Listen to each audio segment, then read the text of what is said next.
iniciando.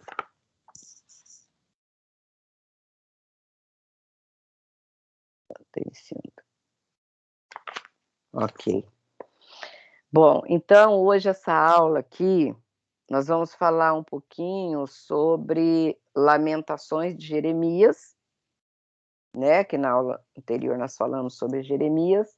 Nessa a gente vai falar um pouquinho sobre o livro do profeta Jeremias, mais Lamentações de Jeremias.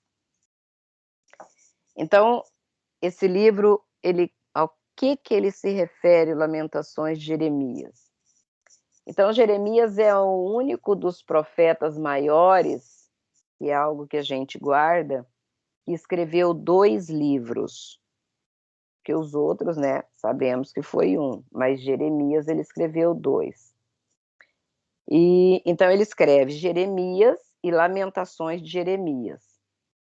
Então a gente, como nós estamos estudando os profetas, nós estamos fazendo só essa questão de uma visão panorâmica do livro, né? E aqui também vai ser feito uma visão panorâmica do livro de Lamentações de Jeremias, que também é considerado um salmo de lamento. Os estudiosos mencionam que o livro das Lamentações está entre, assim, ele é muito mencionado, né, na literatura judaica, e eles têm, assim, que ele é bem importante esse livro para os judeus. Por quê? Porque até hoje eles leem esse livro, claro, como eles lêem Salmo, Isaías, mas esse livro, até hoje, ele é lido anualmente junto ao Muro das Lamentações, em Jerusalém, né? Porque nós sabemos que ali em Jerusalém, aquela parte daquele muro, onde até hoje eles fazem aquelas orações, então é o que sobrou, e realmente é uma parte que está ali, que é da construção do templo do rei Salomão. Então ali tem essas orações que são feitas, e ali todo ano eles leem Lamentações de Jeremias, porque é onde que Jeremias vai contar toda aquela história do que aconteceu, né, logo após o povo ter saído, toda aquela tristeza, toda aquela angústia, né, tudo aquilo que o povo sofreu.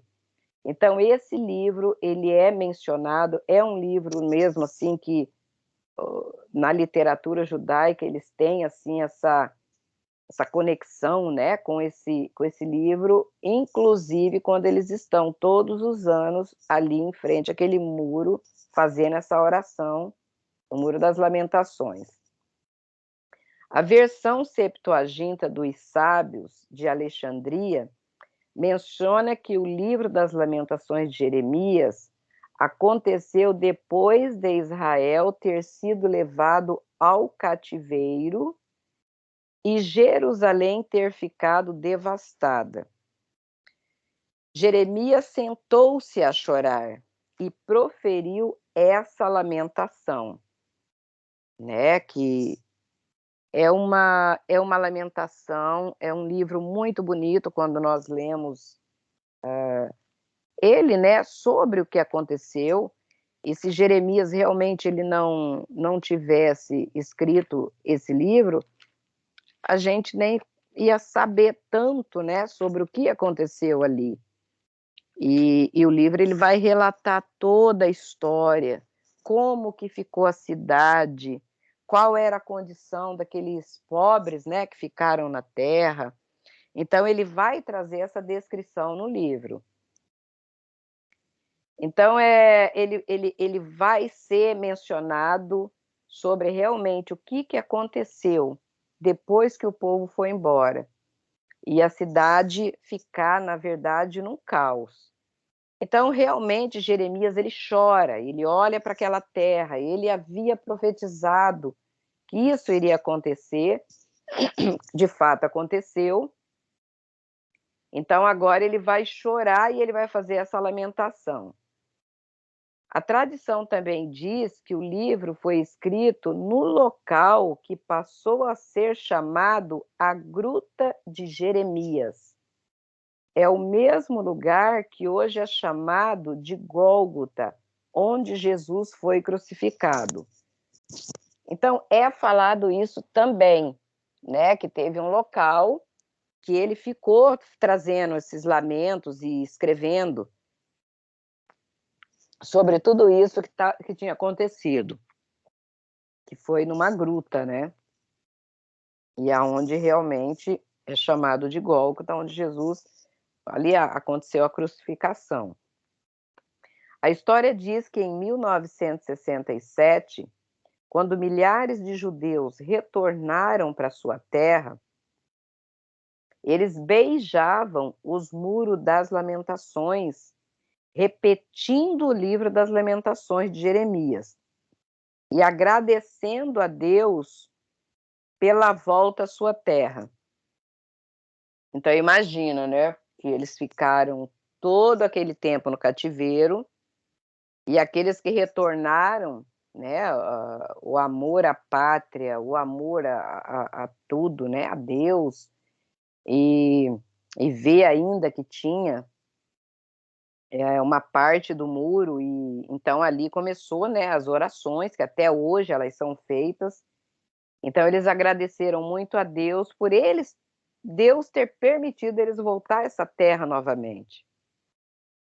Então o livro, ele possui forte caráter profético, de forma que no hebraico os capítulos 1, 2 e 4 possuem cada um 22 versículos, tal qual as 22 letras do alfabeto hebraico. O capítulo 3, o capítulo 3 possui 66 versículos, cuja letra inicial se repete a cada 3, formando 3 conjuntos de 22, né? Eu não sei se vocês, quando leram, já prestaram atenção nisso. Então, isso é um caráter profético desse livro aqui. O capítulo, com exceção do capítulo 4, todos os capítulos terminam com uma oração, menos o 4. Então é uma coisa que às vezes a gente lê e não presta muito atenção, né? Ele fala aqui no hebraico que esses capítulos eles são dessa forma, mas eu estava vendo aqui no português mesmo, na nossa Bíblia, em português, o capítulo 1 também termina com 22 versículos, o capítulo 2 termina com 22 versículos, o capítulo 3 ele não termina com, ele termina com 66. É impressionante, né? Então, esse 66, ele tem a letra inicial se repete a cada 3, então ele forma um conjunto de 22 e sempre termina com oração. O capítulo 4, que é uma exceção, que não termina com uma oração, mas ele também tem 22 versículos, né? E o 5, ele também tem 22. E é interessante, realmente, sempre eles vão terminar com uma oração. Cada divisão do livro representa uma fase do cerco a Jerusalém. né, então ele vai contando o que é que ia acontecendo. Então ele vai contando tudo o que aconteceu durante todo o tempo do cerco, depois que, né, que eles vão embora, ele vai trazendo tudo isso de uma forma muito bonita, a explicação, né, e nós temos isso, graças a Deus, pelo profeta ter escrito esse livro, então a gente tem bastante informação do que foi que aconteceu nesse período. Nós falamos na aula anterior que Jeremias era um intercessor que com lágrimas intercedia pelo povo, né? Até a gente chama, muitos chamam ele de profeta das lágrimas. Mas o Senhor disse a Jeremias também, né? Não ore por esse povo, não chore por esse povo, porque eu não te ouvirei. Então é aquilo que nós tínhamos falado na aula anterior, que ele, o intercessor, até a gente tinha falado, o intercessor é aquele que está intercedendo por uma pessoa, intercedendo por uma nação, intercedendo por uma causa. Então nós temos os intercessores. E até nossa oração mesmo, né, súplica, intercessão. Agora o Senhor, ele vai falar para Jeremias: não ore por esse povo. Então Deus, ele chegou no limite que o povo desobedecia tanto e não ouviu o que o profeta falava, não ouviu o que os outros profetas já tinham falado. Então chega uma hora que Deus fala: olha, para de orar, não chore, porque eu não vou ouvir. Não adianta, não vou ouvir mais. Então o profeta não adiantava mais fazer essa intercessão. Então, Judá ouviu muitos profetas, mas eles recusaram-se a crer, né? O coração estava muito endurecido. Então, eles ignoraram a voz de Deus. E, geralmente, quando você ignora aquela direção que Deus está dando, aquela palavra profética que Deus está trazendo, a consequência vem. Consequência, ela vem na vida de qualquer pessoa. E, na verdade, essa consequência veio para eles, né? Veio em forma de quê? De cativeiro, que foi a saída daquele povo que não acreditou no juízo divino. Porque o povo tem essa condição, né? O coração é obstinado a não acreditar na voz de Deus. E isso não só aconteceu no passado, isso acontece até hoje nos nossos tempos, nos nossos dias, e eu creio que vai ser assim até a consumação dos séculos, porque o povo, ele é endurecido, o povo, por mais que ele ouve uma palavra falando sobre a volta de Jesus, Jesus vai voltar, vai ter o arrebatamento, a igreja vai sair da terra, Jesus vem buscar uma igreja. As pessoas que são incrédulas, elas não acreditam, elas não levam aquilo a sério. Isso aconteceu, a mesma coisa com os profetas da antiguidade, né? E no caso de Jeremias, quanto tempo Jeremias profetizou para esse povo? Ele profetizou por quase 40 anos, falando: olha, vai acontecer isso, se vocês não obedecer, vai ser levado cativo. O povo não deu crédito. Só que uma hora a conta chega. Não adianta, a conta chega para todo mundo. A conta vai chegar para uma pessoa, para um indivíduo, a conta chega para uma família, a conta chega para uma nação. Então, chega uma hora que Deus vai cobrar. E foi o que aconteceu. Então, o povo vai ser levado cativo.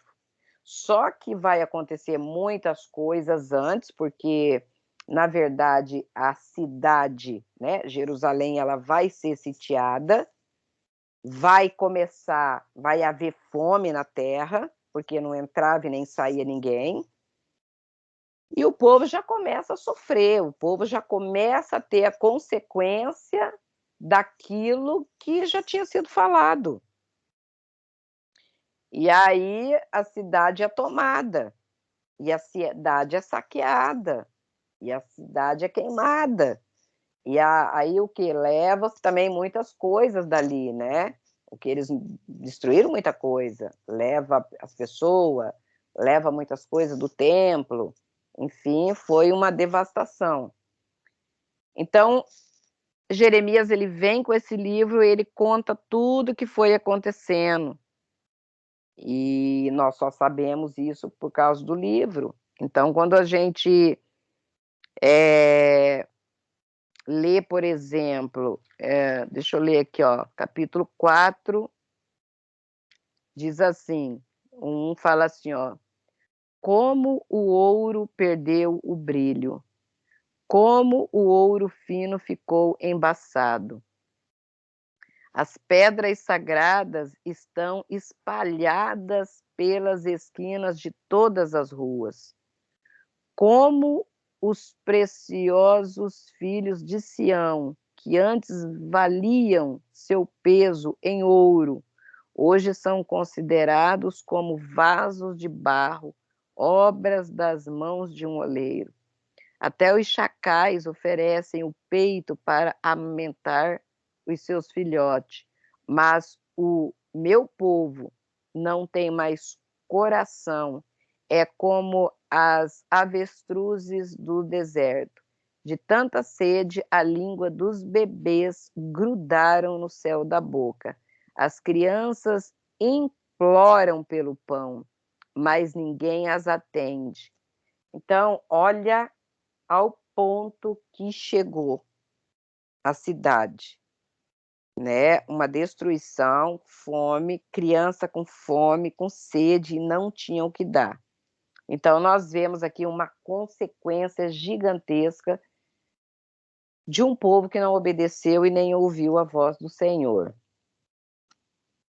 Então, o esboço do livro, né, que nós vamos fazer aqui, falar alguma coisinha, são só 5, são 5 capítulos, né? O livro tem 5 capítulos. Então, o capítulo 1, a gente faz um esboço, ele vai retratar do quê? Ele começa falando, é uma oração pelo sofrimento de Jerusalém, né? A queda de Jerusalém, ela vai gerar tristeza e choro pelos mortos e pela destruição do templo. E pelas fileiras, né? Pela fileira de cativos sobreviventes que vão sendo dispersos pelas províncias da Babilônia. Porque nós sabemos que o cativeiro babilônico, eles levaram, né? O povo foi levando, primeiro eles levam uma classe de pessoas, depois eles levam uma outra classe, mas aquele povo que é bem pobre, eles deixam ali. Mas o pobre já não tem o que comer, ele não tem nada. Então, Jeremias ele começa a falar sobre isso e ele vem fazendo um lamento. E então ele vai contando cada capítulo o que ia acontecendo. O capítulo 2, ele fala sobre a tristeza de Sião. Então, a reação do profeta diante da destruição, né? Ele olha aquela destruição, então ele tem uma reação, e a sua reação é em lágrimas. O seu choro desesperado, a sua manifestação pela tristeza de Sião, né? É a consciência de Jeremias que aquele fato vinha do Senhor. Então, Jeremias, ele olha para aquela terra destruída, ele vê o povo indo embora, ele vê o sofrimento, ele olha aquelas crianças na rua, o povo sofrendo sem saber o que fazer, aquela tristeza que invadiu o coração, a alma, mas ele tinha essa consciência e talvez o povo, né, alguns daqueles tinham também essa consciência de que aquilo vinha do Senhor. Olha, isso vem do Senhor, porque ele avisou. Isaías já vinha falando no século anterior o que ia acontecer, e através de Jeremias, também foi falado, mas o povo não quis ouvir a voz de Deus. Então, os profetas, né, que nós chamamos, né, aprendemos nessa matéria que é profetas, os nabis, eles estão ali profetizando, eles estão trazendo a mensagem.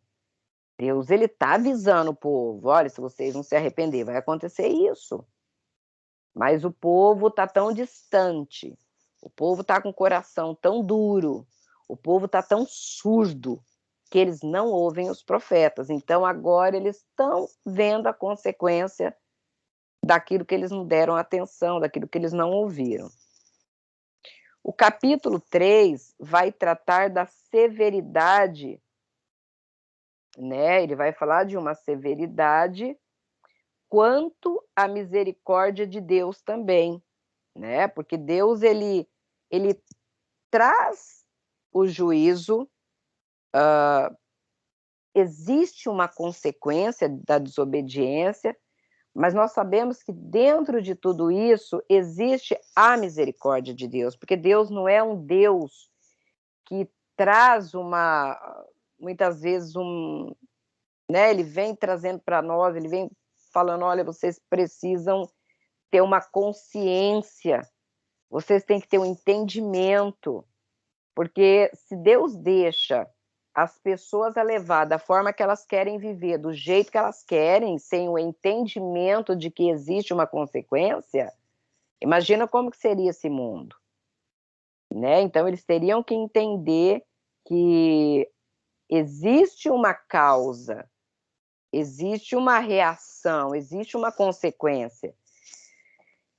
Então aqui no livro, inclusive no capítulo 3, nós vemos quando fala as misericórdias do Senhor são a causa de não sermos consumidos, porque a sua misericórdia não tem fim, novas são cada manhã, grande é a tua fidelidade.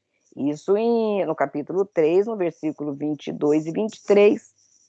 Então, nós vemos que, independente de estar acontecendo tudo isso com a nação, de eles estar passando por esse processo que é difícil, doloroso, então ele vem com essa palavra, né? Uma palavra de conforto, uma palavra de que, independente de tudo, Deus está ali.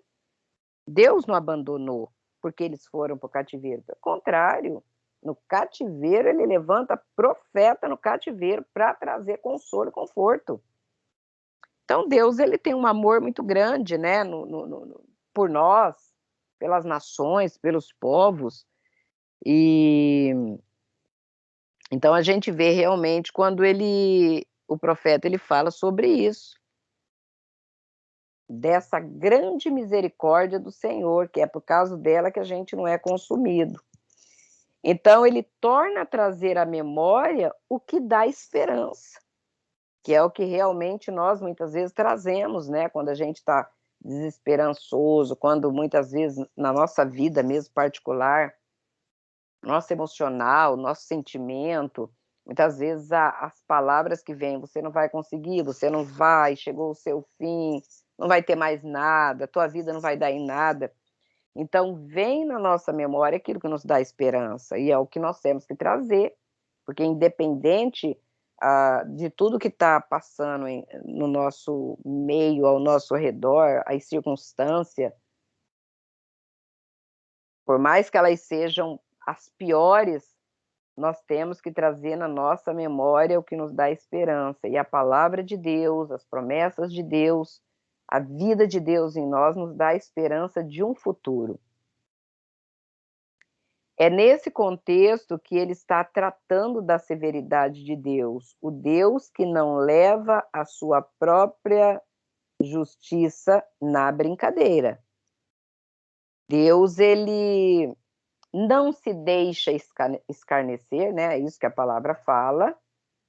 Deus, ele não vai deixar a pessoa ficar brincando a vida inteira aqui na Terra, né? Zombando, não ouvindo, Então, a justiça dele tem uma hora que vai entrar na minha vida, na sua vida, seja agora ou seja depois, ou mesmo quando nós estiver diante do tribunal de Cristo, tem um livro que vai falar a nosso respeito, tem uma justiça, tem algo que nós vamos ter que responder. Então, Deus não brinca, Deus é sério, as coisas com Deus é muito sério. Então, mas, né, que no uso da sua justiça, da severidade, ele também usa a misericórdia, porque a misericórdia dele se estende de geração em geração. Ele é um Deus misericordioso. É como um pai, quando corrige um filho, por mais que ele esteja, né, com uma cinta ou com um chinelo ali corrigindo, ou mesmo com palavras corrigindo um filho, ele está trazendo ali para a pessoa entender o que é o certo, o que é o errado, mas ele tem o amor no coração, ele tem a misericórdia. Aliás, ele está ensinando já por misericórdia para que a gente não erre, para que a gente tenha uma vida correta, uma vida justa, uma vida piedosa, uma vida de entendimento. Então, no capítulo 3 ele retrata isso. O capítulo 4 retrata a desobediência do povo e as calamidades resultante de tudo o que aconteceu. Então, o 4 ele vai falar sobre isso. Olha, vocês desobedeceram, isso foi desobediência, né? E toda essa calamidade que está acontecendo é exatamente porque vocês desobedeceram, não ouviram. Inclusive Jeremias, né? Quanto tempo que Jeremias falou para esse povo? Então, ele vai tratar no capítulo 4, né? Não havia. Ele até fala aqui, ó, no 16, ele fala: o próprio Senhor os espalhou, ele já não cuida deles. Ninguém honra os sacerdotes, nem respeita os líderes. Nossos olhos estão cansados de buscar ajuda em vão. De nossas torres ficávamos à espera de uma nação que não podia salvar-nos. Cada passo nosso era vigiado, nem podíamos caminhar por nossas ruas. Nosso fim estava próximo, nossos dias estavam contados, o nosso fim já havia chegado. Então, aqui ele vai falar, né, ele vai tratar dessa desobediência, dessa calamidade que resultou nesse cativeiro. O capítulo 5, ele conclui o livro orando por Jerusalém, fazendo jus ao seu título de profeta intercessor. Porque, independente de uma hora ali no livro de Jeremias, né, Deus ter falado: Jeremias, não ora mais por esse povo, não adianta você chorar por eles, porque eu não vou ouvir. E ele, como um intercessor, mesmo ele vendo que a nação foi cativa pela desobediência, ele faz uma oração de intercessão, né? E se você pega aqui o capítulo 5, ele começa: lembra-te, Senhor, do que tem acontecido conosco. Olha e vê a nossa desgraça. Nossa herança foi entregue aos estranhos, nossas casas aos estrangeiros. Somos órfãos de pai, nossas mães são como viúvas. Temos que comprar água que bebemos. Nossa lenha só conseguimos pagando. Aqueles que nos perseguem estão bem próximos, estamos exaustos e não temos como descansar. Então, ele vai terminar esse livro também com oração. Ele vai terminar falando, né? No 5,16 ele fala: a coroa caiu da nossa cabeça, ai de nós, porque temos pecado, e por esse motivo o nosso coração desfalece, e os nossos olhos perdem o brilho. Tudo porque o monte Sião está deserto e os chacais perambulam por ele. Tu, Senhor, reinas para sempre. Teu trono permanece de geração em geração. E ele termina falando no 21, restaura-nos para ti, Senhor, para que voltemos, renova os nossos dias como os de antigamente, a não ser que já nos tenha rejeitado completamente e a tua ira contra nós não tenha limite. Então ele vai falar, ai de nós, ele reconhece através dessa intercessão e ele faz essa oração pedindo, Senhor, restaura de novo como antigamente. Então é uma oração muito linda. Como um intercessor, ele vai fazer essa oração, ele vai terminar o livro fazendo essa oração. Então, resumindo o livro de Jeremias, quanto a lamentações de Jeremias, então, ele entende, né, o castigo que o povo de Judá estava vivendo era consequência dos seus pecados, da falta de arrependimento, da futilidade dos seus pensamentos. Então, é claro que o profeta entendeu. O cativeiro babilônico, ele se revela que as profecias se cumprem, né? Então, o que nós aprendemos? O resumo desse livro. O que nós compreendemos? Qual é a compreensão que ele traz para nós? Que tudo aquilo que Deus fala em profecia se cumpre. Quando vem do Senhor, vai se cumprir. Apesar do povo não receber as palavras dos profetas e tê-los como doido, e né, Jeremias, nós sabemos que ele foi rejeitado por todos, pela família, pelos amigos, por todos, né? Então a gente vê uma rejeição muito grande contra o profeta. Ele sofre, né, prisão, ele é jogado no poço, ele, ele, ele apanha. Então, Jeremias ele tem um ministério bem difícil mesmo, não foi fácil, mas nós vemos também que Jeremias, independente de tudo que ele passou, aos olhos de Deus, Jeremias é um homem bem-sucedido. Aos olhos do povo, não. Aos olhos do povo, ele é um fracassado. Ele é um cara que não tem valor, ele é um cara que, nem a família deu crédito para ele. Mas aos olhos de Deus é diferente. Aos olhos de Deus, ele é um homem que ele ouve, ele é um homem que ele obedece, ele é um homem que não teme falar as palavras que ele falou. Ele não temeu mandar a palavra para o rei. Ele não tem medo. Ele faz, ele cumpre o chamado. E as profecias dele eram profecias duras, mas ele não temeu. E elas são cumpridas ao longo da história de Judá, e nós vemos aqui realmente o cumprimento. Então, Jeremias ele foi perseverante no seu exercício do ministério profético. Foram 40 anos de ministério, foram 40 anos ele falando sobre algo que aconteceu, né? E ele vai descrever isso aqui em Lamentações. E 40 anos de rejeição, 40 anos de incompreensão, 40 anos que ele ouviu muitos nãos, 40 anos, né, que passou pelo vale da sombra da morte, expulso da cidade por seus vizinhos, né?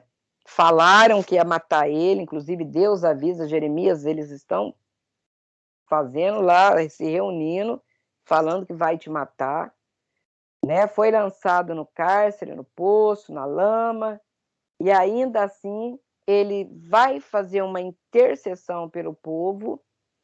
E tudo isso que aconteceu com Jeremias é uma lição para nós.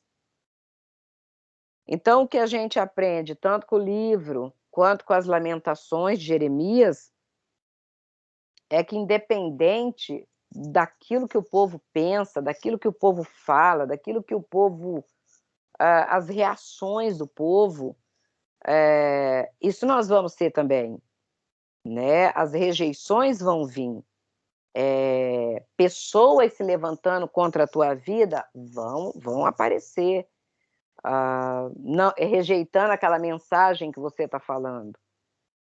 Famílias não vai ter uma boa amizade com você quando você tem uma palavra profética, muitas vezes até pesada contra elas, ou mesmo contra o teu ministério, elas vão ficar contra. Então, o que nós vamos aprender? Que, independente de sermos incompreendidos, independente do povo se levantar contra nós temos que saber quem nos chamou, quem nós somos em Cristo, qual é a nossa identidade, qual é o nosso chamado, nós temos que compreender e entender que quem nos chamou nos capacita, nos dá força, independente da circunstância, nos alimenta, nos fortalece, porque ele fortalece o cansado, o oprimido, e as injustiças que são feitas contra as nossas vidas, como foi feita com Jeremias, Deus vai resolver essa questão, nós não precisamos se preocupar, porque Deus resolveu, né? Porque todos foram cativos, Jeremias não foi de imediato, ele não foi cativo para a Babilônia, na verdade, ele vai depois com o povo, mas ele vai para o Egito, porque forçam a barra para levar ele, mas ali Deus continua usando ele, também falando contra ali o Egito, as coisas que iam acontecer, e a gente vê que a lição final é que nós temos que ser obedientes ao Senhor, independente da situação, independente do chamado. O que prevalece na nossa vida é a nossa intimidade com Deus. É obedecer ao chamado. Independente da dificuldade, independente do lugar, independente do local, independente das pessoas que você for falar, entender que nós temos que obedecer àquele que nos chamou. Então, a gente aprende muito isso no livro de Jeremias e Lamentações de Jeremias. Então, nós temos essas lições que nós aprendemos e, por final, interceder por aqueles que não nos ouviu, interceder por aqueles que nos rejeitou, interceder pela família que não está nem aí com a gente. A intercessão, né? Porque por tudo que ele passou, e quando ele viu a promessa se cumprir, era para ele falar: ai, ó, vocês não viram? Eu não falei? Eu não profetizei há tanto tempo? Vocês não deram crédito? Olha aí o que aconteceu, vocês viram? Não, pelo contrário. Ele chorou de tristeza pelo povo ser levado. Ele chorou de tristeza quando ele viu aquelas crianças com fome. Ele chorou, ele lamentou. Então, esse é um servo do Senhor. Essa é a diferença de quem serve a Deus e de quem não serve a Deus. É o coração, um coração quebrantado, um coração piedoso, um coração justo. Então, o que nós aprendemos é isso, que independente de tudo, nós temos que ter maturidade, e essa maturidade nós vamos buscando a cada passo que nós damos com Cristo, a cada experiência que nós temos com Ele, nós vamos tendo essa maturidade de entender que o Senhor, Ele é o Rei dos Reis, o Senhor dos Senhores, Ele é o Rei, está acima de todos nós. E que nós somos vaso de barro como Ele, né? Em Jeremias mesmo, ele leva Jeremias, né, para a olaria, ele vai mostrar que, acho que é em Jeremias mesmo, né, que fala do oleiro, e como que é que se faz, né, o vaso de barro. O vaso ele tem que ser quebrado, ele tem que ser moldado, ele tem que ser trabalhado, ele tem que conhecer como que é que Deus trabalha com a gente, né? Então nós vemos que nós temos que ser moldáveis, maleáveis, quando ele vai ali, né, para a casa do oleiro, ele vai ouvir a mensagem, ele vai ver, como é que o oleiro trabalha, né, na roda ali com o barro, como é, e ele vai entender muito bem isso, né. Então nós vemos o profeta, ele passa por várias situações, e ele entende perfeitamente que independente dele ter sido um profeta solitário, porque nem pôde casar e nem ter filho, e essa rejeição totalmente, mas ele já tinha descido, né, na olaria. E quem desce na olaria e se deixa ser moldado, ele, independente do ministério dele, ele é aprovado por Deus. E Jeremias foi aprovado por Deus, e nós damos, assim, graças a Deus pela vida dele, que trouxe para nós tantas informações, tanto ensino, tantas experiências, que isso eleva o nosso lado espiritual. É um enlevo, né, eleva, a nossa vida espiritual de entendimento, de entender que circunstância não pode nos paralisar. As más circunstâncias, elas vão vir, mas elas vão passar. E que o que fica é o nosso momento, né, a nossa busca em Deus, o nosso comprometimento com Deus, a nossa intimidade com Deus, a nossa entrega para Deus. Então nós aprendemos muito com esse livro. E que Deus abençoe a cada um de nós e que possamos continuar aprendendo. E na próxima aula nós vamos falar daí sobre Ezequiel e vamos terminar os profetas maiores com Daniel. E fica para outra aula, e aqui a gente encerra então essa aula. Amém, né? Amém.